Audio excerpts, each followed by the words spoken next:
அனைவருக்கும் வணக்கம். டான் டிவியின் காஃபி வித் பிரமுகர் சீசன் 2ல சந்தித்திருக்கோம். ஸோ நமது நிகழ்ச்சியில் நிறைய பேரோட பேசியிருக்கிறோம். நிறைய பேரோட கதைகளை நாம் கேட்டு அவர்களுடைய கதைகளில் ஏதாவது ஒரு சம்பவம் நம்ம வாழ்க்கையில் ஏதாவது ஒரு மாற்றத்தை ஏற்படுத்துமா, அல்லது நம்ம வாழ்க்கைக்கு ஏதாவது ஒரு சந்தர்ப்பத்தில் இந்த கதைகள் உறுதுணையாக அமையுமா அப்படின்ற மாதிரி நிறைய பேசியிருக்கிறோம். இந்த நிகழ்ச்சியில் இளம் படைப்பாளிகள், வைத்தியர்கள், அதே மாதிரி உளவியலாளர்கள், இலக்கியத்துறை சார்ந்த பலர் இந்த நிகழ்ச்சியில் தங்களுடைய கதைகளை பேசியிருக்கிறார்கள்.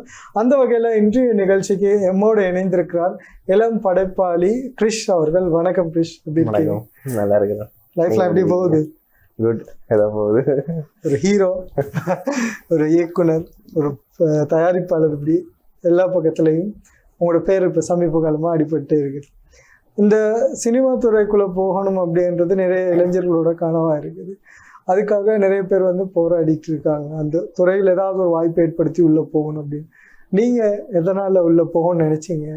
என்ன காரணத்தில் உள்ள வந்தீங்க? என்ன பண்ணுறீங்க? அதை பற்றி சொல்லுங்கள். நான் இப்போ சாஃப்ட்வேர் இன்ஜினியரிங் படிச்சுட்டு இருக்கேன் ஐசிபிடி கேம்பஸில். அதோட 19 வயசுலேயே என்னோட முதலாவது ஒரு ஆல்பம் சாங் ஒன்று செஞ்சேன். அது யார் மூலமானு சொன்னால், இப்போ ரணதீரான்னு சொல்லி சமீபத்தில் ஒரு படம் ஒன்று வந்துச்சு. அந்த டிரெக்டர் என்னோட 19வது வயசுல ஃபர்ஸ்ட் ஆல்பம் சாங் ஒன்று எடுத்தேன் என்ன வச்சு. அதுக்கு பிறகு ஒரு இன்ட்ரெஸ்ட் ஒன்று இருந்துச்சு எனக்கு. அதுக்கு முதலே எனக்கு சின்ன இன்ட்ரெஸ்ட் ஒன்று இருந்தது, இப்படி ஆக்டிங் ஃபீல்டுக்குள்ளே போகணும். என்றாலும் இந்த ஸ்ரீலங்காவில் ஆக்டிங் ஃபீல்டுண்டா அவ்வளோதுக்கு இல்லை தானே அந்த டைமில். அப்போ அதை யோசிச்சுட்டு சரி விட்டுருவோம், இப்போதைக்கு படிப்பை மட்டும் பார்ப்போம்ட்டு ஏலவில் முடிச்சுட்டு பிறகு இப்போ கேம்பஸுக்கு போக ஸ்டார்ட் பண்ணிட்டேன். அதுக்கு பிறகு ஈழவாணி அக்கான்னு சொல்லி டிரெக்டர் இருக்காங்க ஜஸ்னால, அவங்களோட ஃபில்ம் ஒன்றில் ஆக்ட் பண்ணேன். ஒரு ஆடிஷன் ஒன்றுக்கு கலந்து கொண்டு, அது இப்போ பேர் ஒன்று வைக்கல, போஸ்ட் ப்ரொடக்ஷன் இப்போ நடந்து கொண்டு இருக்குது. சின்ன சின்ன கரெக்ஷன்ஸ் ஷூட்டும் இருக்குன்னு சொன்னாங்க. அப்போ அந்த மூவி தான் என்னோட ஃபர்ஸ்ட் மூவி. அந்த மூவியில் போயிட்டு ஆடிஷனில் கலந்து கொண்டு ஓகே இந்த பையன் ஓகேயா இருக்கும்னு சொல்லி என்னை தூக்கி மெயின் கேரக்டரில் போட்டாங்க. இங்கே சஜினி ரோய்ன்னு சொல்லி அவங்களோட ஹஸ்பண்ட் கேரக்டர், அந்த ரோல் தான் நடிச்சிருக்கேன். வரும்போது தெரிஞ்சு கொள்வீங்க. அதுக்கு பிறகு தான் அதில் இளவாணி அக்காட அசிஸ்டன்ட் டைரக்டராக ஒர்க் பண்ணவர் தான் அன்றில் இந்த என்னோட தயாரித்த படத்தில் டிரெக்டர். அப்போ அந்த ஸ்டோரி நான் பிக் பண்ணி கொஞ்சம் நல்ல ஸ்டோரி என்றா போல் அதுக்கு காசு போட்டு நான் ப்ரொடியூஸ் பண்ணி எடுத்தேன். அடுத்து ரப்சிலோன் இந்த படத்துக்கு மியூசிக் பண்ணியிருக்காங்க. ஓகே, அன்றில் அப்படின்றா ஒரு படைப்பாளியாக இருந்துட்டு ஒரு ப்ரொடியூசராக மாறுது அப்படின்றது ஒரு முக்கியமாக இங்கே இருக்கிற இண்டஸ்ட்ரியில் ஒரு சிக்கலான ஒரு விஷயம். போட்ட காசு எடுக்கலாமா, இல்லைன்னா இதை நம்ம எப்படி பிஸ்னஸாக மாற்ற போகிறோம் அப்படின்றது. ஸோ நீங்கள் படிச்சுக்கிட்டே இந்த ஃபீல்டுக்குள்ளே இன்வெஸ்ட் பண்ணியிருக்கீங்க அப்படின்னா ஒரு பயமும் இருக்கும், அதே நேரத்தில் இதில் எப்படி நம்ம ஜெயிக்க போகிறோம் அப்படின்ற ஒரு தயக்கமும் இருக்குது. ஸோ அந்த ஃபீல் எப்படி? சரியான ஒரு ஏண்டா இப்போ நாங்கள் மட்டும் டிசைட் பண்ணுற சில விஷயங்கள் இருக்குது. என்றாலும் ஃபேமிலியையும் நாங்கள் பார்க்கத்தானே வேணும். அந்த விஷயத்தில் சரியான அடிபட்டு நொந்து நூலாகி தான் வந்திருக்கிறோம். அப்போ ஃபேமிலி சப்போர்ட் எனக்கு கிடைச்சிச்சு கொஞ்சம். மற்றாக்களுக்கு என்ன வரையும் தெரியலை, எனக்கு என்னை பொறுத்த வரைக்கும் ஃபேமிலி சப்போர்ட் ஒன்று கிடைச்சிச்சு. அதனால தான் ஓரளவு படத்தை முடிச்சு. ஏன்னா படம் எடுக்கிறதுன்றது வெளியாளுக்கு சும்மா நோமலாக பார்க்கக்குள்ளே நோமலாக இருக்கும், ஆனால் அதுக்குள்ளே இறங்கி வேலை செய்ய போய்க்குள்ள தான் அவ்வளோ கஷ்டம். அதுக்குள்ள எவ்வளோ அடிபடணும், எவ்வளோ வேதனை போடணும், எவ்வளோ அசிங்கப்படணும், அதுகளெல்லாம் உள்ளே போய் பார்த்தா தான் தெரியும். அதனால நிறைய அடிபட்டாச்சு, அடுத்து காசும் நிறைய போட்டாச்சு. ஸோ இனி ரிலீஸ் பண்ணி என்ன மாதிரி கொண்டு போக போகிறோம், என்ன மாதிரி பிஸ்னஸ் பண்ண போகிறோம்ன்றது இப்போ மூவ் பண்ணி கொண்டிருக்கிறோம் கொஞ்சம் கொஞ்சமாக. ஃபாரின் கண்ட்ரிஸ் மற்றும் ஸ்ரீலங்காவில் ரெண்டுலேயுமே ஒரே நாளே ரிலீஸ் பண்ணுற மாதிரி இப்போ பிளான்ஸ் போயிட்டு. ஓகே, அதே மாதிரி இப்போ நம்மளோட சினிமா, குறிப்பாக தமிழ் பேசுகிறவங்களோட, இலங்கை தமிழ் பேசுகிறவங்களோட, இலங்கையரோட படைப்பு அப்படின்னா 2 விதமாக பார்க்கலாம். ஒன்று எங்களோட படைப்பு, இதை நாங்கள் எப்படி சரி பார்க்கணும், அவங்களுக்கான ஒரு முயற்சிக்கு நாங்கள் ஏதாவது சப்போர்ட் பண்ணணும் அப்படின்ற ஒரு பார்வை. இன்னொரு விதத்தில் இவங்க என்ன படம் பண்ணுறாங்க, சும்மா எடுத்துட்டு இருக்கீங்க, இதுக்கு போய் நம்ம தியேட்டரில் பார்க்கணுமா அப்படின்ற கேள்வியும் இருக்குது. நீங்கள் தெரிஞ்சிருக்கும் இந்த இண்டஸ்ட்ரியில், நீங்களே பார்த்துருப்பீங்க. ஏன்னா ஒரு படத்துக்கு 1000 பேர் வர ஒரு படமும் இருக்கும், 100 பேர் இல்லை 5 பேர் 10 பேர் இருந்து பார்க்குற படங்களும் இங்கே பார்த்துட்டு இருக்கோம் நம்மளோட படைப்பாளிகள். இது எப்படி பார்க்குறீங்க? இல்லை, பேசிக்காக அது எங்கட கையெல்லாம் இருக்குது. இப்போ சினிமா இண்டேக்குள்ளே ஒரு ஆள் டிக்கெட் கொடுத்து எங்களோட படத்தை பார்க்க வராங்கன்னு சொன்னால் அவங்களுக்கு ஒரு 100% இல்லாட்டியும் ஒரு 80% 70% ஆச்சும் இந்த படம் பிடிச்சிருக்கும்.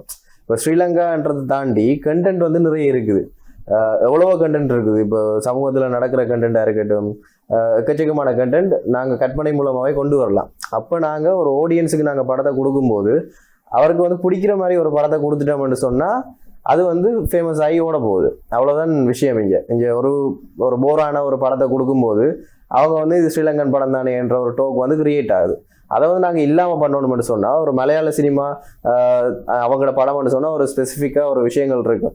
அதே மாதிரி தமிழ் படங்கள்னு சொன்னால் அதுக்கு ஒரு வித்தியாசமான ஒரு ஸ்பெசிஃபிக்காக மாஸ் மூமெண்ட்ஸ் அப்படி இப்படின்னு இருக்கும். அப்போ அந்த எலிமெண்ட்ஸை வந்து நாங்கள் ஸ்ரீலங்கன் படத்தில் என்ன கொடுக்க போகிறோம், இப்போ ஆடியன்ஸுக்கு வந்து ஸ்ரீலங்கன் படம்னு சொன்னால் வந்து பார்க்கக்கூடிய மாதிரி இருக்கும். அப்போ நாங்கள் அந்த விஷயத்துக்காண்டி எவ்வளோ மினக்கிறோம்ன்றது தான் மேட்டர். அதை நாங்கள் இங்கே ஸ்ரீலங்கன் படம் இப்படி இருக்கும், நல்லா பார்க்கக்கூடிய மாதிரி இருக்கும், ஒரு தடவையாச்சும் நாங்கள் பார்க்கக்கூடிய மாதிரி இருக்கும், காசு கொடுத்து போகலாம்னு சொல்லி ஒரு தோட்டோனை கிரியேட் பண்ணிட்டோம்னு சொன்னால் ஸ்ரீலங்கன் ஃபிலிம் இண்டஸ்ட்ரியும் பெருசாக வளர சான்ஸ். ஓகே, இப்போ நீங்கள் சொன்னதால டைரக்டர் ப்ரொடியூசர்ன்றதால நான் இதே கேள்வி உங்கள்கிட்ட கேட்குறேன். இப்போ மற்ற படங்களுக்கும் உங்களோட அன்றில் அப்படின்ற இந்த திரைப்படத்துக்கு என்ன வித்தியாசம்? இப்போ மற்ற படங்கள் வந்து ஸ்ரீலங்கன் ஒரு அந்த அதுக்குள்ளே நாட்டுக்குள்ளே நடக்கிற யுத்தம் அது எனி எக்ஸெட்ரா இந்த சமூக இதுகள் சம்மந்தமாக இருக்கும். நான் யோசிக்கிறேன் இந்த லவ் படம்ன்றது என்று சொல்லி ஸ்ரீலங்காவில் தமிழ் படம் வந்ததுன்னு இல்லை. இது நாங்கள் ஒரு எக்ஸ்பெரிமெண்ட்டாக எடுத்துருக்கிறோம். இப்போ ஒரு லவ் ஸ்டோரி ஸ்ரீலங்காவில் நடக்கிற மாதிரி இருந்தால் இப்படி இருக்கும், ஒரு ஃபேமிலி சப்ஜெக்ட் வந்தால் இப்படி இருக்கும். ஏன்டா இது வரைக்கும் யாருமே ட்ரை பண்ணதில்லை இந்த ஃபேமிலி சப்ஜெக்ட்ன்றக்குள்ளே, யாருமே பெருசாக ஈடுபட்டதும் இல்லை. ஒரு 10-15 வருஷத்துக்கு முதல் ஒரு லவ் ஸ்டோரி ஒன்று வந்திருக்கு, அதுக்கு பிறகு வந்ததானு தெரியல. ஏன்னு சொன்னால் இப்போ சமூக பிரச்சனைகளையே ஒட்டி ஒட்டி படம் எடுத்துட்டு இருக்காங்க. அது ஓகே, அது நல்ல விஷயம்தான். ஆனால் என்டர்டெய்னிங் கண்டும் கொண்டு ஒரு சில விஷயங்கள் வேணும் தானே, அதுக்காக வேண்டி தான் இந்த படம் மெயினாக எடுத்தது. கொஞ்சம் ஜேனரை மாற்றணும்னு சொல்லி ஒரு ஜேனர் லவ் ஸ்டோரி இருந்தால் நிறைய பேருக்கு பிடிக்கும் அப்படின்றதான். சரி, இந்த படத்தில் யாரெல்லாம் ஒர்க் பண்ணியிருக்காங்க, இந்த படம் எடுக்கும்போது நீங்கள் எதிர்கொண்ட சவால், உங்களுக்கு அந்த சேலஞ்சஸ் என்ன? சவால் அண்டைக்குள்ள வந்து நடிப்புலையும் தயாரிப்புலையும் ரெண்டுலையும் சேர்த்து கன்சென்ட்ரேட் பண்றது தான் பெரிய ஒரு சவாலாக இருந்தது. ஏன்னு சொன்னா ஒரே நேரத்துலயா இப்போ ஒரு விஷயம் நடக்குதுன்னு சொன்னா அந்த விஷயத்துக்கு காசும் கொடுக்கணும்னா அதே நேரம் ஷூட்டிங் டைம்ல நான் ஷூட் லொகேஷன்லயும் நிற்கும். அப்ப ரெண்டு விஷயத்தையும் மேனேஜ் பண்ணி பாக்குறது சரியான கஷ்டமா இருந்தது. இப்போ யார என்ன இப்போ ஒருத்தர் வந்து ஷூட்டிங் நடந்து கொண்டிருக்கக்குள்ள காசு கேட்டாங்கன்னு சொன்னா தூக்கி கொடுக்க வேண்டிய ஒரு சிச்சுவேஷன் இருக்கு. ஏன்னு சொன்னா அங்க போய் நம்ம எனக்கு இருந்து பார்க்கலாது, அப்படி நிறைய காசுகள் அடிபட்டது. அப்படி இப்படி அதனாலதான் அரவாசி பட்ஜெட் வந்து அப்படியே போச்சு. அப்போ அதை நிறைய விஷயம் அடிபட்டது, அதனால லொஸ்ட் ஆனது. அந்த விஷயத்தை இனி பண்ணக்கூடாதுன்னு நான் யோசிக்கிறேன். ஒன்று ஆக்டிங் ஃபீல்டுக்குள்ளே இருந்தால் ஆக்டிங்கை மட்டும் பார்க்கணும், அப்படி இல்லாட்டி தயாரிப்பு மட்டும் பார்க்கணும். அந்த ரெண்டையும் சேர்த்து பண்ணும்போது சரியான கொலாப்ஸ் ஆகும். அப்படி இல்லையா ப்ரொடக்ஷன் சைடில் ஒரு ப்ரொடக்ஷன் மேனேஜர் எனி எக்ஸெட்ரா ஒரு நம்பிக்கையான ஒரு ஆளை போட்டு அதுக்கு மட்டும் மெயின்டைனிங்காக அதை கொண்டு போகணும். அப்படி செஞ்சோம்னு சொன்னால் ஓகேயா இருக்கும். ஓகே, இப்போ நம்ம ஃபிலிம் பண்ணும்போது நிறைய சவால்கள் இருக்குது. அதில் முதல் விஷயம் நீங்கள் சொன்னீங்க, ப்ரொடியூசராக வந்து நான் இந்த படத்தை பண்ணும்போது ரெண்டையும் கவனிக்க வேண்டிய ஒரு சூழல் இருக்குது அப்படின்னு. இப்போ ப்ரொடியூசர், லைன் ப்ரொடியூசர், அதே மாதிரி இதுக்கான பட்ஜெட் டிசைனர், இதுக்கு முன்னுக்கு நாங்கள் இவ்வளோ பட்ஜெட்னு பிளான் பண்ணியிருப்போம். பட் அதை மீறி நம்ம கையால் போகும்போது நீங்கள் அதில் ஒரு ஆக்டராக இருக்கிறதால உங்களுக்கு தெரிஞ்சிருக்கும் நான் இந்த இடத்துல வந்து இது வீணா செலவாகுதோ இல்லைன்னா இதை இப்படி கண்ட்ரோல் பண்ணலாம் அப்படின்ற ஒரு விஷயம் இருக்குது. ஸோ நீங்கள் அந்த டைமில் நீங்கள் என்ன பண்ணீங்க? அந்த டைமில் இப்போ நான் ஒரு பட்ஜெட் போட்டுனாங்க, அந்த பட்ஜெட்டை விட எக்ஸ்ட்ராவாக தான் நான் கையில் வச்சுருந்தேன். அதனால வந்து எனக்கு மேனேஜ் பண்ணக்கூடிய மாதிரி நான் ஸ்டாப்பாக ஷூட்டிங்கை ஒரு 15 days முடிச்சிட்டேன். அதே நாங்கள் பட்ஜெட் இல்லாமல் இன்னொரு ப்ரொடியூசர்ன்னு சொன்னால் இப்போ நாங்கள் அந்த பட்ஜெட்டை போட்டு எக்கச்சக்கமாக எகிரிடும். அவங்க வந்து திரும்ப காசு கேட்டால் தரமாட்டாங்க, எங்களோட கையால் திரும்ப போட வேண்டி வரும். அப்படி ஒரு பிரச்சனை இருக்குது. ஸோ பட்ஜெட் மேனேஜ்மெண்ட்ன்றது சரியான ஒரு இம்பார்ட்டண்ட்டான ஒரு விஷயம். முதலே எந்தெந்த லொகேஷன்ஸ், இந்த டைமில் எந்த ஷூட் நடக்கும், இந்த டைமில் என்ன காஸ்டியூம் வரும், இந்த டைமில் யாருக்கு என்ன சாப்பாடு, இந்த டைமில் யாருக்கு தங்குற இடம், என்ன மாதிரி நாங்கள் அரேஞ்ச் பண்ண போகிறோம், என்ன டைம் அவங்க போய் தங்க போகிறாங்கன்றது முதல் கொண்டு அதுவே ஒரு ஸ்கிரிப்ட் மாதிரி ஒர்க் பண்ண வேண்டியிருக்கு. அப்படி ஒர்க் பண்ணால் மட்டும்தான் பட்ஜெட்டை வந்து ப்ராப்பராக இவ்வளவு ஒரு 10 லட்சம் நாங்கள் பிளான் பண்ணுறோம்னு சொன்னால் 10 லட்சத்துக்குள்ளே முடிக்கக்கூடிய மாதிரி இருக்கும். சரி, இந்த படைப்பு வந்து உங்கள் மனசுக்கு பிடிச்சிருக்கும், அதனால தான் நீங்களே ப்ரொடியூஸ் பண்ணுற அளவுக்கு வந்தீங்க. அந்த படத்தில் இல்லைன்னா நீங்கள் சொல்ல வர இந்த கதையில் வந்து எந்த விஷயம் வந்து ஆடியன்ஸுக்கு ரொம்ப நெருக்கமாக இருக்கும் அப்படின்னு நினைக்கிறீங்க? இப்போ இந்த படத்தை பொறுத்த வரைக்கும் ஒரு ஃபேமிலி சப்ஜெக்ட் தான். ஏன் இந்த படம் எடுக்கிறேன்னு சொன்னால் இது பர்சனலாக எந்த லைஃப்லேயும் நடந்திருக்கு, நிறைய பேர் லைஃப்லேயும் நடந்திருக்கும். இப்போ மேரேஜ்ன்ற ஒரு விஷயம் வந்து ஃபோர்ஸ் பண்ணி செய்கிற ஒரு விஷயம் இல்லை. ஃபோர்ஸ் பண்ணி செஞ்சால் அது என்ன நடக்கும், ஒரு எதிர்காலத்தில் ஃபியூச்சரில் நாங்கள் ஒன்றா சேர்ந்துருக்கும் போது ஒரு ஃபோர்ஸ் பண்ணி செஞ்ச ஒரு ஆளோட ஒன்றா சேர்ந்துருக்கும் போது நான் என்ன நடக்கும் ஃபியூச்சரில், அதுதான் பேசிக்கான ஒரு ஸ்டோரி. அதோட கொஞ்சம் லவ்வையும் சேர்த்து எடுத்துருக்கோம் படம். நிச்சயமா பார்த்துட்டு இருக்கிற ஒருத்தருக்கும் வந்து இது வந்து மனசுக்கு நெருக்கமாக இருக்கும் அப்படின்னு சொல்கிறீங்க. சரி, okay Krish, producer and actor அப்படின்னு ஒரு பக்கத்தில் நம்ம வேலை செஞ்சாலும் ப்ரொடியூசராக நமக்கு படம் முடிஞ்ச பிறகு நிறைய வேலைகள் இருக்கு.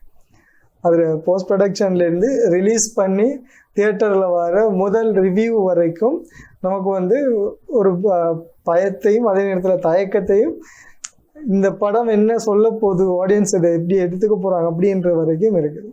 இப்போ போஸ்ட் ப்ரொடக்ஷனில் அந்த படத்தை ரிலீஸ் பண்ணும்போது இல்லை இதுக்கு முன்னே பார்த்தவங்க என்ன சொன்னாங்க?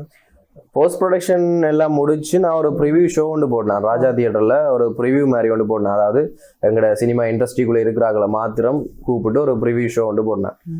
நான் எக்ஸ்பெக்ட் பண்ணல அவ்வளோதுக்கு. ஏன்டா இது என்னோட ஃபர்ஸ்ட் படம், அதோட என்னோட நடிப்புல வர முதலாவது படமும் இதுதான். அப்போ நான் அவ்வளோத்துக்கு இது என்ன கருத்து வரப்போகுதுன்னு சரியான பதட்டமாக தான் இருந்துச்சு எனக்கு. ஆனால் படம் பார்த்து வெளியில் வந்தோடனே என்ன கட்டி பிடிச்சி படம் செமையாக இருக்கு அப்படி இருக்கு. இருதயராஜ் அண்ணாவா இருக்கட்டும், நிறைய பேர் எக்ஸ்பீரியன்ஸ் ஆக்கள் எல்லாம் வந்து சொன்ன விஷயம் இதுதான். படம் வந்து வேறு லெவலில் இருக்குது தம்பி, நிறைய காலத்துக்கு அப்புறம் ஒரு லவ் ஸ்டோரி.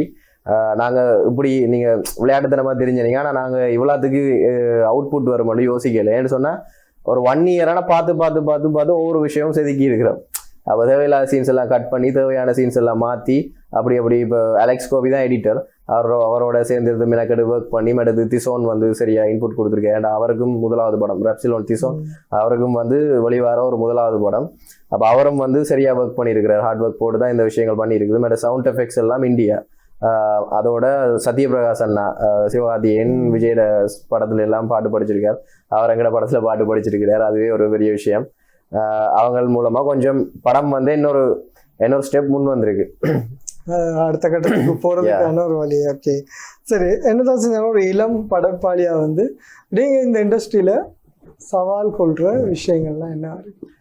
போட்டி போறாம தான், வேற ஒன்றும் இல்லை. இப்ப அது இல்லைன்னா நீ எப்படி இண்டஸ்ட்ரியில வளர முடியும்? ஒரு ஆள் வளர்றான்னு சொன்னா அவனுக்கு என்ன மாதிரி இழுத்து கீழே விழுதுலாம்னு தான் பார்ப்பாங்க. என்று சொன்னா இப்போ ஒரு தியேட்டர் புக் பண்ண போய்க்குள்ள கூட நிறைய சவால்கள் நான் எதிர்கொண்டேன். என்று சொன்னால் தியேட்டர் தரையிலாது, இந்த டைம் தரையிலாது, முன் தியேட்டர் தரையிலாது, பின் தியேட்டர், அப்படி எல்லாம் நிறைய விஷயங்கள் இருக்கு.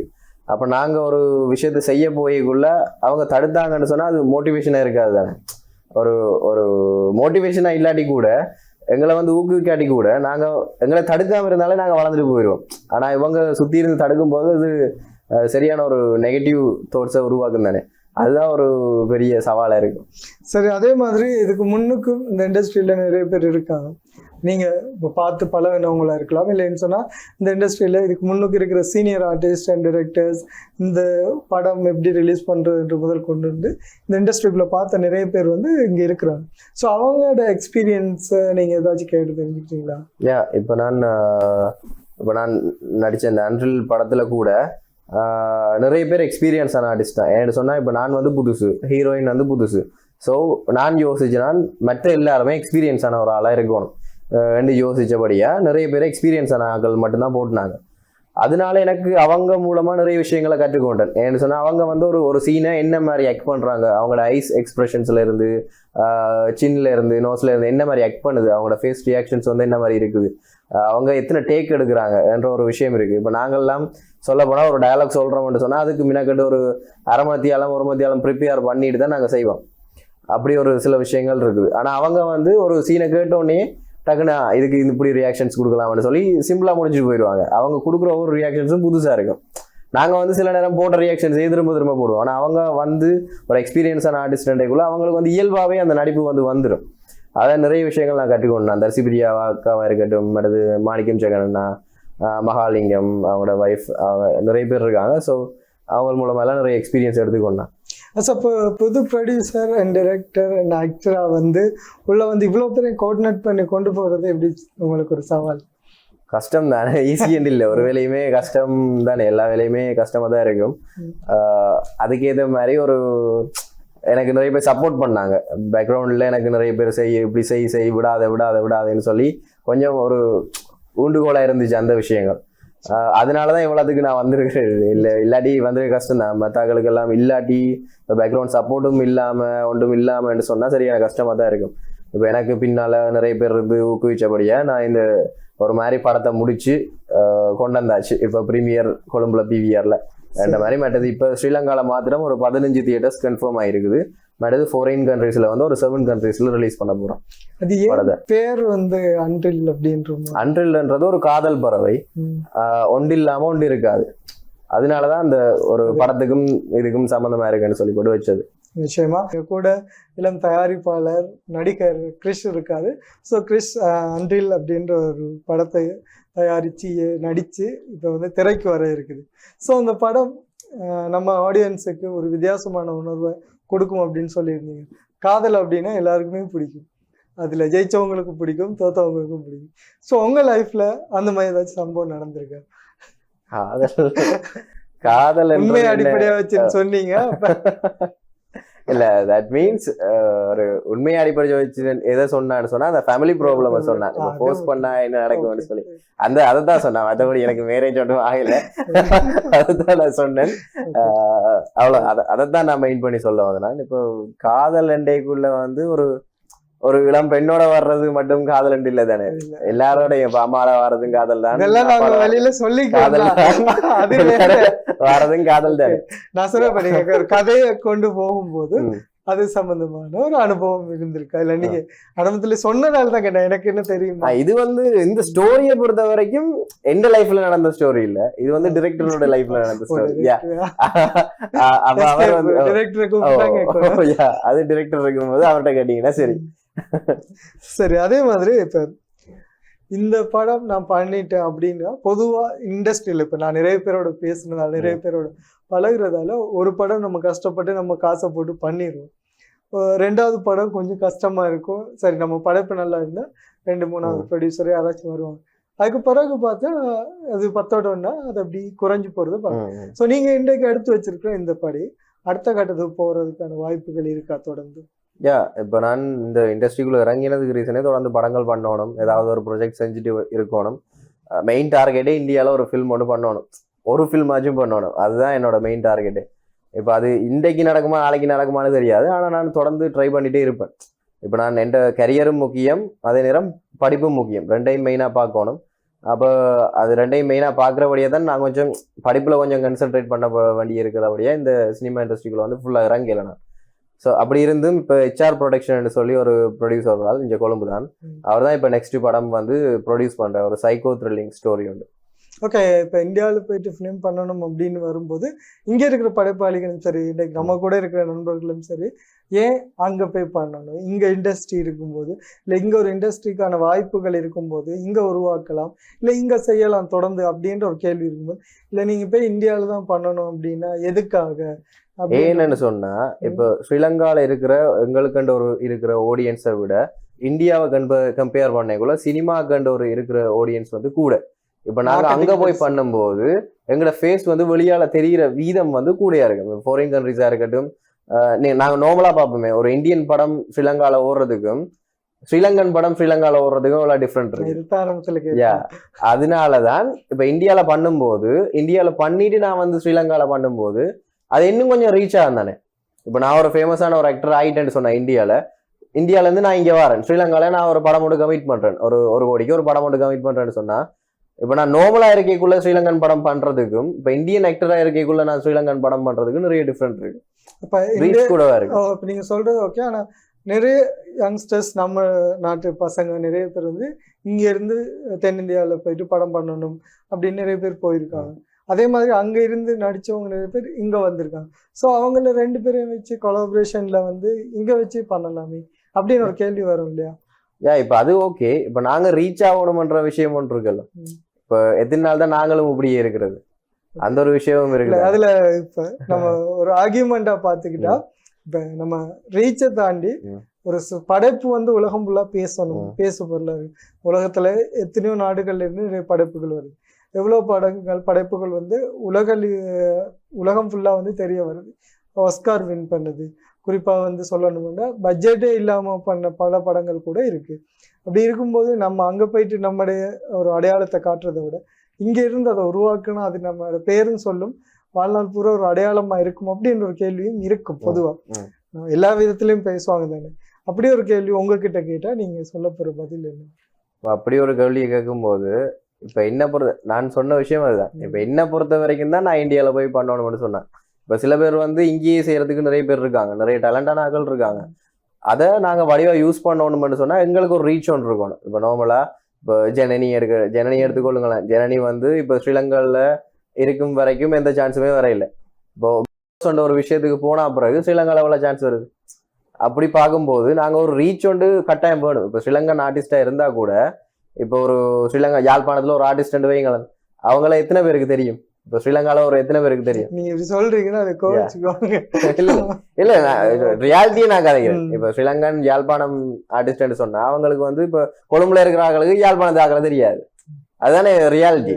அதே நேரம் நாங்க இந்தியாவுக்கு போனோம்னு சொன்னா எங்களோட ஃபேஸ் வேல்யூ என்ன மாதிரி ஆகும், எத்தனை பேருக்கு தெரிய வரும்? இப்ப நாங்க இந்தியால ஒரு ஒரு சரி நீங்க அந்த கொலாபரேஷன்ல செய்யலாம்னு சொன்னீங்க, அது நல்ல ஐடியா. ரெண்டாலும் இப்ப நாங்க ஒரு ஸ்டோரியை பொறுத்து தானே, அந்த கொலாபரேஷன் வந்து ஒரு ஸ்டோரியை பொறுத்து தான். ஒரு தனியால் மட்டும்தான் அதுல மெயின் கேரக்டர்னு சொன்னா, இப்போ மெத்தாக்கள் ஒரு கேர்ள் கேரக்டர்னு சொல்லி வைங்களேன், 2 பேர் தான் கேரக்டர்னு சொன்னா, அப்போ நிறைய பேரை போட்டு செய்யற ஒரு படம் இல்லாட்டி இப்போ எங்கட ஃபேஸ் வேல்யூவே அந்த படத்தை கொண்டு போறதுக்கு காணுமில்ல. அப்படி ஒரு விஷயங்கள் இருக்கு தானே. சரி, சான்ஸ் வந்தா போவீங்களா? கண்டிப்பா போவேன். இதுதான் நான் சொல்லிட்டு இருக்கேன் அப்பல இருந்துட்டு இருக்கு. சரி, அதே மாதிரி உங்களுடைய இந்த திரைப்படம் இதில் இப்போ மியூசிக் பண்ணது இவங்க தான் அப்படின்னு சொல்லுவீங்க. அதே மாதிரி நீங்கள் வீட்டில் உங்களோட ஃபேமிலி சப்போர்ட் இந்த படம் பண்ணும்போது ஏதாவது ஒரு காலத்தில் நீங்கள் சொல்லியிருப்பீங்க கஷ்டமாக இருக்கா, இல்லைன்னா பண்ணி முடிச்சிருவானா அப்படின்ற அந்த டைமில் அவங்க என்ன சொன்னாங்க? ஃபேமிலி சொன்னது இல்லை, நான் அழுதுருக்கேன். நைட்டெல்லாம் அழுதுருக்கேன். சீரியஸா நைட்டெல்லாம் இருந்து என்ன செய்ய போறோம்னு தெரியாம ஃபினான்ஷியல் பிரச்சனையாகி இறுகி அப்படிலாம் நைட்டா இருந்தாலும் அழுதுருக்கிறேன். என்ன மாதிரி இந்த படத்தை வெளியில கொண்டு வர போறேன், என்ன மாதிரி ப்ரமோட் பண்ண போறோம் ஒன்றுமே தெரியும். என்ன சொன்னா ஃபர்ஸ்ட் தவழ்ற குழந்தை இந்த படத்துல ஸ்டார்ட்ல வந்து ஒரு தவழ்ற குழந்தை தான். நான் ஒரு விஷயமுமே தெரியாது. வந்து இந்த சினிமா இண்டஸ்ட்ரிக்குள்ள வந்தா பிறகுதான் இவ்வளவு விஷயங்கள் எனக்கு கொஞ்சம் கொஞ்சமா ஓவராக்கள்டையும் கேட்டு கேட்டு கேட்டு படிச்சு தெரிய வந்ததுதான் இவ்வளவு விஷயம். அதுக்கு முதல்ல எனக்கு ஒன்றுமே தெரியாது தானே. இப்போ தயாரி பண்ணி இறங்கியாச்சு, அது என்னோட ஃபால்ட். எல்லாத்தையும் தெரிஞ்சிட்டு வந்திருக்கணும். எல்லாத்தையும் தெரிஞ்சிட்டு வரது சாத்தியம். அது சரிதான், இறங்கியாச்சு, ஏதாவது ஒன்று முடிவெடுத்து தானே ஆகணும். இறங்கியாச்சு, சரியோ தப்போ செஞ்சு முடிச்சிடுவோம். வண்டபடியா ஒரு வருஷ கேப்புக்குள்ள இந்த படத்தை ஃபுல்லா முடிச்சு கையில எடுத்தாச்சு. 1 வருஷம் ஆயிடுச்சு. 3ஆம் மாதம் 1ஆம் தேதி பூஜை போட்டோம்.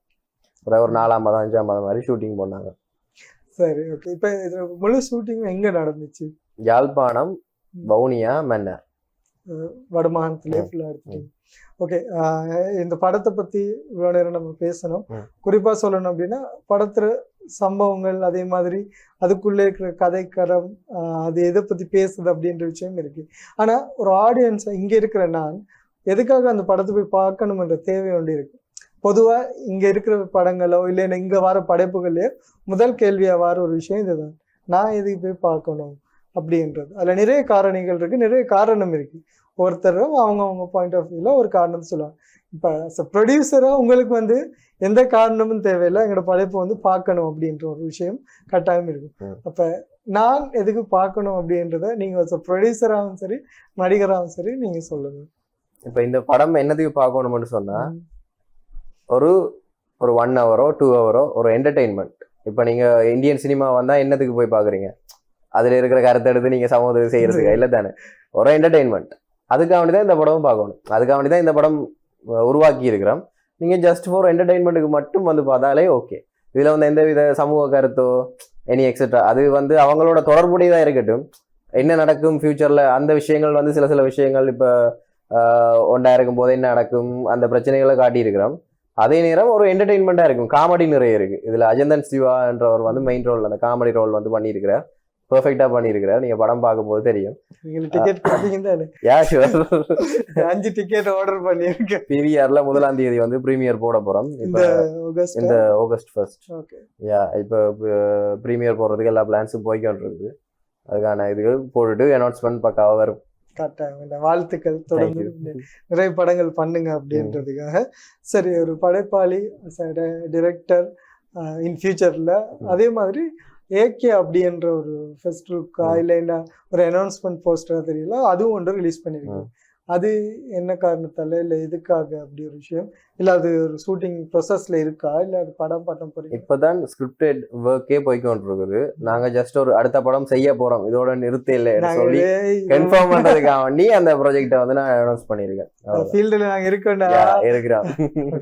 சரி, இப்ப ஊர்ல இருக்கிற ஃப்ரெண்ட்ஸ் இருக்காங்க, இப்ப இந்த செஞ்சாலும் உங்க கூட ஒர்க் பண்ணிருப்பாங்க. ஊரை பொறுத்த வரைக்கும் நம்ம அந்த படத்தை ப்ரீமியர் பண்ணாலோ இல்லைன்னா சொன்னாலோ இல்லை அதை காட்டினாலோ அவங்களுக்குன்னு ஒரு எனர்ஜி இருக்கும். நம்ம பையன் ஒருத்தன் பண்றான், இல்லை நம்ம பையனுக்கு ஏதாச்சும் ஒரு சப்போர்ட் ஒன்று பண்ணி இந்த மாதிரி ஏதாச்சும் உங்களோட ஏரியாவில் இல்லைன்னா வவுனியாவில் குறிப்பாக அந்த மாதிரி சப்போர்ட்லாம் இருந்துச்சா? ஏன் நிறைய சப்போர்ட் வவுனியாண்டைக்குள்ள எங்கட ஃப்ரெண்ட்ஸ் ஆகல் நிறைய பேர் எக்கச்சக்கமான இருப்பாங்க தானே. சும்மா ஒரு சாங் ரிலீஸ் பண்ணாங்க, சாங் ரிலீஸுக்கே தியேட்டர் ஃபுல்லாக இருக்க இடம் இல்லாமல் நின்றவங்க பொடியங்கள் அப்படி நிறைய பேர் வந்தவங்க. சப்போர்ட் நிறைய இருக்குது. ஸோ அதை நம்பி தான் படமே எடுத்தது. எல்லா இடத்துலையும் சப்போர்ட்ன்றது எனக்கு இருக்கு அவ்வளோ. சரி, அதே மாதிரி நீங்கள் இப்போ தான் இண்டஸ்ட்ரியில் வந்திருக்கீங்க, அதால் உங்களுக்கு இன்னும் நிறைய எக்ஸ்பீரியன்ஸ் இருக்கும், எடுத்துக்கணும் அப்படின்ற ஒரு சூழல் இருக்கு. இங்கே நீங்கள் பார்க்குறது இப்போ 2 இண்டஸ்ட்ரின்னு சொல்கிறாங்க, ஒன்று தமிழ் இண்டஸ்ட்ரி இன்னொரு Sinhala industry. So as a ப்ரொடியூசராக வரும்போது, டைரக்டர் ஆக்டரை விட்டு ப்ரொடியூசராக வரும்போது இங்கே இருக்கிற மார்க்கெட்டையும் நம்ம பார்க்கணும். இந்த மார்க்கெட்டில் சிங்கள படம் எவ்வளோ போகுது, இது எவ்வளோ நாளைக்கு ஓடிச்சு, எவ்வளோ வசூல் வந்துச்சுது, அப்போ நம்ம படத்தை கொண்டு வந்தால் இல்லை இந்த டைமுக்குள்ளே கொண்டு வந்தால் இதை ரிலீஸ் பண்ணி இதை ஓட வைக்கலாமா, இப்படியான விஷயங்கள்லாம் ஆஸ் அ ப்ரொடியூசராக பார்க்க வேண்டிய ஒரு சூழல் இருக்குது. ஸோ நீங்கள் ரெண்டையும் அனலைஸ் பண்ணி பார்த்தீங்களா, தமிழ் இண்டஸ்ட்ரியும் சிங்கள இண்டஸ்ட்ரி? தமிழ் இண்டஸ்ட்ரியை விட தமிழ் இண்டஸ்ட்ரி இப்போதான் வளர்ந்துட்டு வருது. சிங்கள இண்டஸ்ட்ரி அங்கேயோ போயிட்டு, அதையும் ஸ்ரீலங்கன் தமிழ் இண்டஸ்ட்ரியையும் கம்பேரே பண்ணலாது. ஏன்னு சொன்னா இப்போ ராணி என்ற ஒரு ஃபில்மாக இருக்கட்டும், ஒரு 1 crore மேலே இங்கே எடுத்து ரிலீஸ் பண்ணவங்க. அந்த படமே ஒரு எவ்வளோ கலெக்ஷன் மடதி. இப்போ நெலும் கூலுன்னு அதெல்லாம் எத்தனையோ ஹவுஸ்ஃபுல்ஸ், கிட்டத்தட்ட 1000 ஹவுஸ்ஃபுல்ஸ். இந்த ஆதன் தான் எடிட்டராக இருந்தவர், அப்போ அது மூலமாக தெரியும். அப்படி சிங்கள படம் கன்செப்ட் நல்லா இருந்தால் ஓடுது. ஏன்னு சொன்னால் அவங்களுக்கு இந்தியன் ஃபில்ம்ன்ற ஒரு விஷயம் இல்லை, அந்த ஒரு பெனிஃபிட் அவங்களுக்கு இருக்கு.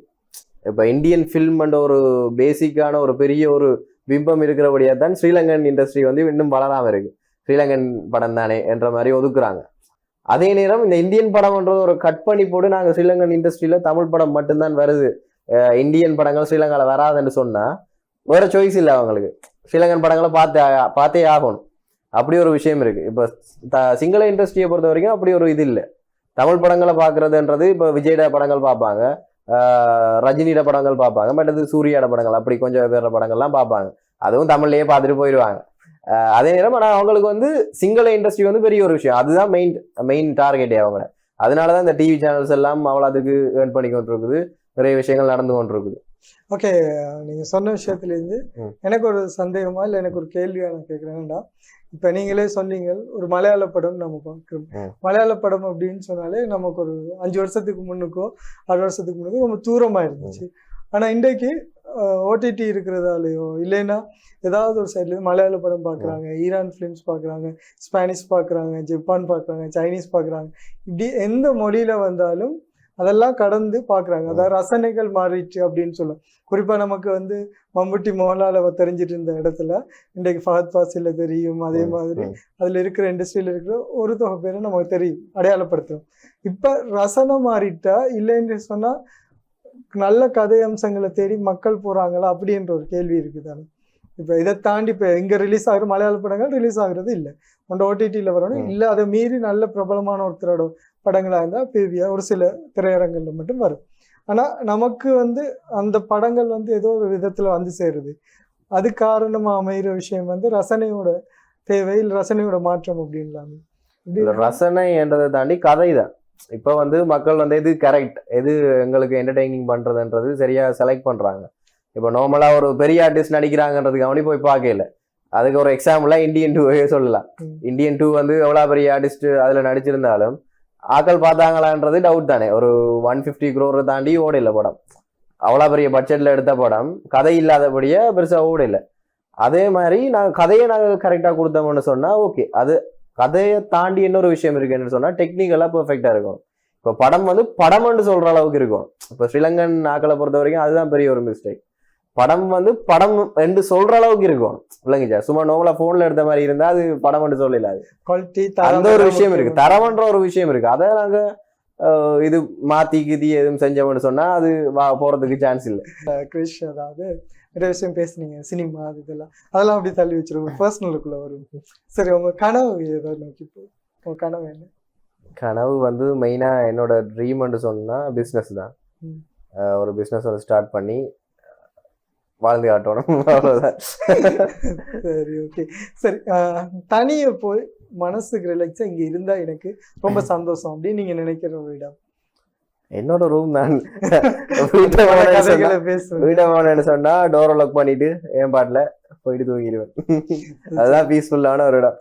எங்க இருந்தாலுமே அந்த வீடுன்றது டிஃப்ரெண்ட் தானே, அங்க போனாதான் ஒரு நிம்மதி. எனக்கு இவன் இல்ல இவங்க என் வாழ்க்கையில ஒரே கரைச்சலா இருக்குடா அப்படின்னு நீங்க நினைக்கிறீங்க? கரைச்சலா இருக்கு. கரைச்சலனா ரொம்ப என்ன டிப்ரெஷனுக்கு கொண்டு போறானே அப்படின்னு நினைக்கிறேன்.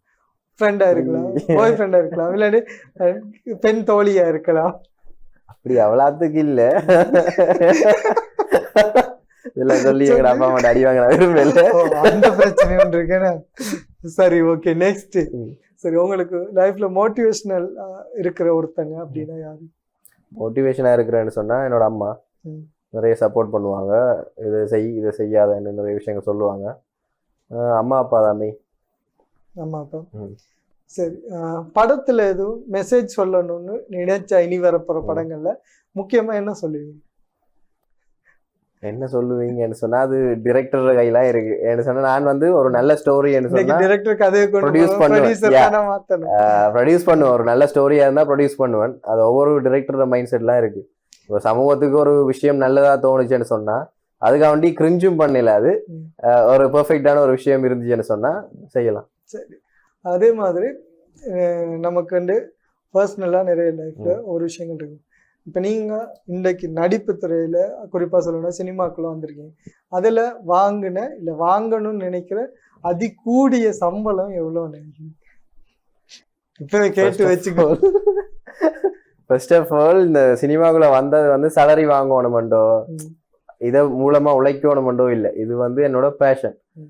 இதுல வந்து எனக்கு ஒரு பேர் புகழ் கிடைக்கணும், அதுக்காக தான் நான் மெனக்கெட்டு வந்தேன். இதுல வந்து சேலரி எடுத்து இதாலதான் நான் வாழணுமெண்டு கூட இல்லை.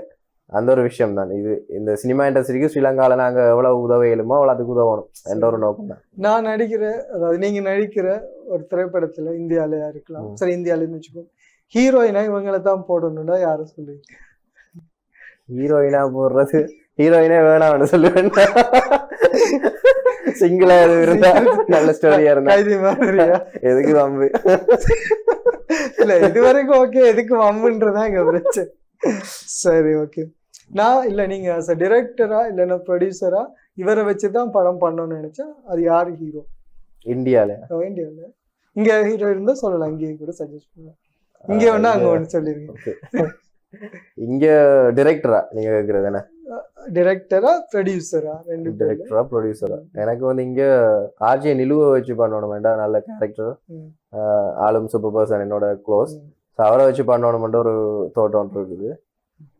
இந்தியாவில் என்று சொன்னா எனக்கு ரொம்ப பிடிச்ச ஆக்டர்னு சொன்னா தளபதி விஜய் தான் எனக்கு பிடிச்ச ஆக்டர். ஸோ அவரை வச்சு பண்ணல அது. Okay, next. சரி, ஒருத்தங்க இவங்க கூட ஒரு நாள் இல்லாட்டி ஒரு டைம் காஃபி குடிக்கணும் அப்படின்னு நீங்க நினைக்கிறீங்க? யாரை கேக்குறீங்க? யாரா வேணா இருக்கலாம், யாரா வேணாலும் இருக்கலாம். சேஃபா ஏதாச்சும் ப்ளே பண்ண ஃபியூச்சர்லயா? ஃபியூச்சர்ல எல்லாம் நாளை கூட இருக்கலாம், அது பிரச்சனை இல்லை. என்னோட ஃபியூச்சர் கேர்ள் ஃப்ரெண்ட்.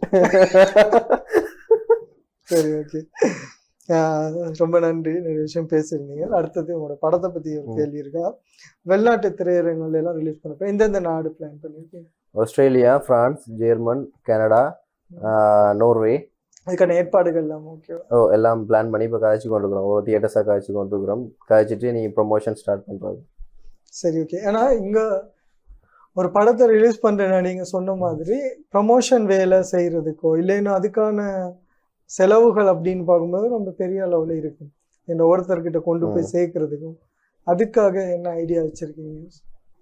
இப்போ அதுக்காக வேண்டி முதலே அலோகேட் பண்ண பட்ஜெட் தானே. இப்போ ப்ரொமோஷனுக்கு இவ்வளவு நாங்கள் செலவழிக்கணும், ஷூட்டிங்க்கு இவ்வளவு, போஸ்ட் ப்ரொடக்ஷனுக்கு இவ்வளவு, ப்ரீ ப்ரொடக்ஷனுக்கு இவ்வளவு என்ற மாதிரி பிரித்து வச்சபடியாக இப்போ ஓகே இருக்குது.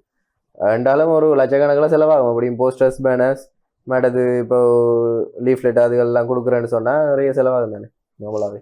சரி, என்னக்காவது ஒரு டைம் நீங்கள் நினச்சிருக்கீங்களா இதெல்லாம் வேணாம் அப்படின்னு? வேணாமன்ட்டு நினைச்சதில்லை. இது வந்து இப்போ நாங்கள் ஒரு இந்த ஏஜில் ஒரு ராங் டிசிஷன் எடுத்துட்டோமோ, பெரிய ஒரு பொறுப்படுத்து தலையில் போட்டோமோன்ற ஒரு சில விஷயங்கள் யோசிச்சிருக்கேன். என்ன சொன்னால் சரியான கஷ்டமான ஒரு விஷயம். எல்லாத்தையுமே மேனேஜ் பண்ணணும். இப்போ எடிட்டர் ஒரு பிள்ளை விட்டால் நாங்கள் தான் மேனேஜ் பண்ணணும், மியூசிக்கில் ஒரு பிள்ளை விட்டால் நாங்கள் தான் மேனேஜ் பண்ணணும், டிரெக்டர் ஒழுங்காக டிரெக்ட் பண்ணாடி நாங்கள் தான் மேனேஜ் பண்ணணும், ப்ரீ ப்ரொடக்ஷனில் எதுவும் பிரச்சனை இருந்தாலும் நாங்கள் தான் மேனேஜ் பண்ணணும். மாட்டேது இந்தியாவில இருந்து ஒரு ஒர்க் எடுக்கிறதா இருக்கட்டும், இப்போ திசோன் ப்ரோட்ட ஒரு ஒர்க் எடுக்கிறதா இருக்கட்டும், எல்லாமே டோட்டலாக மேனேஜ் பண்ண வேண்டியது நாங்கள் தானே ப்ரொடக்ஷன் அண்டைக்குள்ள. அந்த ஒரு விஷயம் தான் ஹார்டாக இருந்துச்சு. சரி, அதே மாதிரி ஓகே, இந்த கதை சொல்லும் போது நீங்கள் ஆரம்பத்துல சொன்ன மாதிரி இது இப்படி தான் இருக்க போகுது, இந்த மாதிரி தான் அமைஞ்சிருக்கு அப்படின்னு சொல்லியிருந்தீங்க. ஆனால் அஸ் அ டைரக்டர் உங்களை வந்து மீட் பண்ணி பேசும்போதோ இல்லை இந்த கதையை சொல்லும்போது நான் தயாரிப்பாளராகணும் அப்படின்ற எண்ணம் எந்த இடத்துல வச்சு வந்துச்சு? நல்ல ஸ்டோரி. ஸோ எனக்கு வந்து தொடர்ந்து ப்ரொஜெக்ட் பண்ணணும். இளவணியக்காட ப்ரொஜெக்ட் பண்ணோன்னே அடுத்து என்ன பண்ண போகிறோம்ன்ற ஒரு ஐடியா இருந்தது. ஸோ நாங்களே ப்ரொடியூஸ் பண்ணிடுவோமே. எக்ஸ்பீரியன்ஸ் தானே இது மூலமாக. இப்போ நாங்கள் ஒரு படம் எடுக்கக்குள்ள வந்து எங்களுக்கு நிறைய எக்ஸ்பீரியன்ஸ் கிடைக்கும். இப்போ நாங்கள் எது செய்யணும் எது செய்யக்கூடாதுன்னு சொல்லி நிறைய விஷயங்கள் தெரிய வரும். அதுக்காக தான் மெயினாக ப்ரொடக்ஷனில் இறங்கினது. சரி, அடுத்த கட்டமாக வந்து படம் வந்து இப்போ திரைக்கு வந்துட்டு அதுக்கடுத்து தொடர்ந்து அடுத்தடுத்த படங்களும் செய்ய போகிறீங்க அப்படின்னு இலங்கை கலைஞர்கள் குறிப்பாக இங்கே இருக்கிறவங்களுக்கான வாய்ப்புகள்லாம் எப்படி? இங்கே இருக்கிறவங்கள மட்டும்தான் நான் போட்டு செய்ய போகிறேன். இப்போ நெக்ஸ்ட் பண்ண போகிற படத்தில் வந்து எம்எஸ் பாஸ்கரை போடுவோம்ட்டு ஒரு பிளான்ல இருந்தாங்க. பேசிட்டு இருக்கிறோம். பேசி முடிச்சோன்னே கேரக்டரும் செட் ஆச்சுன்னு சொன்னா போடுவோம். சரி, நிச்சயமா.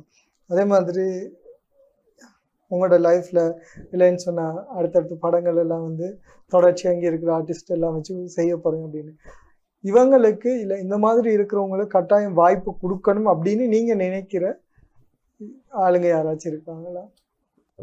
ஏண்டா இதுல ரெண்டு விஷயத்த நான் சொல்றேன். ஒன்று வந்து நல்ல ஆர்வம் இருக்கும் ஆனால் வாய்ப்பு இல்லாதவங்க இருக்காங்க. சில பேருக்கு தொடர்ச்சியான வாய்ப்புகள் கிடைச்சிட்டு இருக்கும் ஆனால் அது மேலே ஒரு ரெஸ்பான்சிபிலிட்டி இல்லாதவங்களும் இருப்பாங்க. ஸோ இந்த மாதிரி இருக்கும்போது அஸ் ப்ரொடியூசராகவும் உங்களுக்கு இந்த இண்டஸ்ட்ரியில் உங்களோட பணம் அதை வீணுரையும் செய்யக்கூடாது, சரியாக போகணுன்ற ஐடியா இருக்கும். அதே நேரத்தில் அஸ் ஆக்டராகவும் இப்படி இருந்தால் தான் இதெல்லாம் சரியாக நடக்கும் அப்படின்ற ஒரு விஷயமும் இருக்குது. ஸோ இந்த ரெண்டையும் நீங்கள் செய்யும் போது இல்லைன்னா இதை கற்றுக்கும் போதோ உங்களுக்கு இந்த ஐடியாக்கள்லாம் வரும் இல்லையா? ஸோ அதால் நான் இந்த கேள்வியை உங்கள்கிட்ட கேட்டேன். ஆர்வம் இருக்கிறவங்களுக்கும் சான்ஸ் கொடுக்கக்கூடாது. அதே நேரம் நிறைய ரெஸ்பான்சிபிள் இல்லாமல் ஒரு பர்சன் இருக்கிறாங்கன்னு சொன்னால் அவங்களுக்கும் சான்ஸ் கொடுக்கக்கூடாது. திறமை இருக்கிறவங்களுக்கு மட்டும்தான் சான்ஸ் கொடுக்கணும். அதாவது ஆடிஷன் வச்சு பக்காவா அவங்களுக்கு எல்லாம் வருதா, ஆர்வம் மட்டும் இருக்கிறதால வந்து அவங்க நடிப்பாங்க நடிக்க மாட்டாங்கன்னு சொல்ல முடியாது. ஒரு திறமை இருந்துச்சுன்னு சொன்னால் அவங்கள வந்து எங்கேயாச்சும் கொண்டு போயிடலாம். ஒரு விஷயத்த சொல்லி கொடுத்தா அதை செய்யக்கூடிய மாதிரி இருந்தால் அவங்கள வந்து கொண்டு போயிடலாம். அதே நேரம் ஆர்வம் மட்டும்தான் இருந்துச்சுன்னு சொன்னா அவங்கள்ட்ட திறமை இல்லாட்டி சொன்னா நாங்க தான் கஷ்டப்படணும். குழந்தை வச்சு ஷூட்டிங் ஸ்பாட்ல திரும்ப அவங்களுக்கு பேசவும் மேலாது. ஒரு விஷயத்த சொன்னா அவங்களுக்கு புரியாதுன்னு சொன்னா அனுபவத்துல சொல்ற மாதிரி ஒரு விஷயத்த சொன்னா புரியாதுன்னு சொன்னா ஒன்றும் செய்யலாது தானே, அதுதான் விஷயம். சரி, அதே மாதிரி இப்ப இந்தியன் சினிமாலாம் நிறைய பார்த்துருப்பீங்க. குறிப்பா விஜயோட படங்கள்லாம் விஜய் பிடிக்கும்னா எப்படின்னு பார்த்துருப்பீங்க. ஸோ அந்த மாதிரி தமிழ் இண்டஸ்ட்ரியில உங்களுக்கு பிடிச்ச ஒரு கேரக்டர் கதாபாத்திரம் எது? தமிழ் இண்டஸ்ட்ரியிலையா? ஆமாம், தமிழ் இண்டஸ்ட்ரி எல்லாருக்கும் ஓகே. உங்களுக்கு எங்கேயோ பிடிச்ச ஒரு கதாபாத்திரம், ஒரு கேரக்டர், இந்த மாதிரி ஒரு கேரக்டர் நாம் பண்ணாலோ இல்லைன்னா இதுக்கு இவருக்கு பதில் இவர் பண்ணியிருக்கலாம் அப்படி ஏதாச்சும்? இவருக்கு பதில் இவர் அப்படி அண்ட் இல்லை. எனக்கு நானியை ரொம்ப பிடிக்கும். இப்போ கேரக்டர் வைஸாக பண்ணக்குள்ள இப்போ ரீசெண்டாக வர ஃபிலிம்ஸ் எல்லாம் ஒரு டிஃப்ரெண்ட் இதில் இருக்குது, ஜேர்னலில் இருக்குது. ஒவ்வொரு ஸ்டோரியுமே ஒவ்வொரு ஜேர்னலில் இருக்குது. ஒன்று காமெடியாக பண்ணாருன்னு சொன்னால் ஒன்று வில்லனிசமாக பண்ணுறாரு, மற்றது ஒரு லவ் ஸ்டோரியாக இருக்கட்டும், எல்லாமே ஒரு டிஃப்ரெண்ட் ஆக்டிங்காக இருக்கும். இப்போ ரீசெண்டாக வர படங்கள் எல்லாம் இப்போ நானியில் ஃபர்ஸ்ட்டுக்கு வர தெரியும், இப்போ வர ஃபிலிம்ஸ் வரைக்கும் ஒரு டிஃப்ரெண்ட் சினிமாட்டோகிராஃபிலேயே போய்க்கொண்டு இருக்குது. அப்போ அவரை வந்து எனக்கு அந்த கேரக்டர் வைஸாக ஆக்டிங் வைஸாக எனக்கு நானியை ரொம்ப பிடிக்கும். ஓகே, அதே மாதிரி வில்லன் கேரக்டர் அப்படின்னு வில்லன் கேரக்டர் போது எனக்கு இந்த வில்லன் கேரக்டர் இல்லை, எனக்கு அந்த வில்லனிசம் பிடிச்சேன்னு சொன்னால் மார்க்கோ படத்தில் வேறு உன்னி முகுந்தன், ஐ திங்க் அவரை ரொம்ப பிடிக்கும். அவர் ஹீரோ எந்த படத்துல? அந்த படத்துல அவர் தானே ஹீரோ. அவர் வந்து அந்த படத்துல வில்லனிசம் மாதிரி தானே இருக்கும், வில்லன் இல்ல வில்லனிசம் மாதிரி இருக்கும். ஓகே, சரி, உங்களுக்கு ஒரு வாய்ப்பு வருது, விஜய் சாரை கூப்பிட்டு இந்த ஒரு கதை பண்ணு அப்படின்னு, இல்லைன்னா இந்த படத்தை நீங்க ப்ரொடியூஸ் பண்ணுங்க அப்படின்னு சொல்லி நீங்களே கதையை தெரிவு செய்யுங்க அப்படின்னு ஒரு சான்ஸ் வந்தா என்ன மாதிரி கதை ஃபர்ஸ்ட்டுக்கு நீங்க அவருக்கு சூஸ் பண்ணி? இப்போ அவரை வச்சு நாங்கள் கொண்டு போயக்குள்ள எத்தனையோ ஆடியன்ஸ் வந்து பார்ப்பாங்க. அப்போ நாங்கள் அந்த ரெஸ்பான்சிபிலிட்டி வந்து எங்களுக்கு இருக்கணும். ஒரு சமூகத்துக்கு நல்ல ஒரு கருத்து சொல்கிறதாகவும் இருக்கணும், அதே மாதிரி அவரோட ஃபேன்ஸுக்கு வந்து திருப்தியான ஒரு ஸ்டோரியாகவும் இருக்கணும். ரெண்டையும் மிக்ஸ் பண்ணி என்ன செய்யணுமோ அதை பண்ணலாம். கிட்டத்தட்ட செய்வாங்க அதே மாதிரி ரெண்டையும் மிக்ஸ் பண்ணி ஒரு விஷயத்தை செய்யலாம். சரி, ஓகே. இலங்கையில் ஒரு பெரிய ஒரு ப்ரொடக்ஷன் கம்பெனி ஆரம்பிக்கணும் அப்படின்னா ஸோ என்ன மாதிரியான ஐடியாக்கள் வச்சுருக்கீங்க? இப்போதைக்கு அந்த பெரிய ப்ரொடக்ஷன் கம்பெனி ஆரம்பிக்கிறதுக்கு இப்போதைக்கு ஐடியா இல்லை, பாப்போம் ஃபியூச்சரில் பார்க்கலாம்.